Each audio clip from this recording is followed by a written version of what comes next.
So this is the farm unit. It's a 2017 Can-Am. Around 4,000 RPMs. This thing was making a horrible racket. So when you get to driving this thing around, it really makes a really bad rattling noise coming from the engine. And a lot of people's told me it could be the valves. A lot of people's told me it could be the clutch.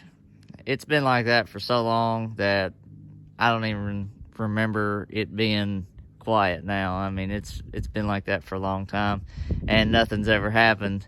And I was washing it off the other day, and I said, well, I'll just take a look at this, and let me show you what I found.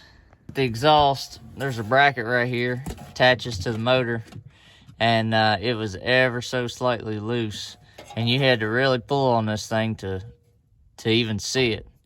And I tried to tighten the bolt up, but the bolt was already as tight as it was going to go. I couldn't get it any tighter, and it was still wiggling. So I took the bolt out and put a washer in it and tightened it back down, and I got all the movement out. And this thing's so quiet now, it's like a brand new one. So you might want to check that out if you're having that problem.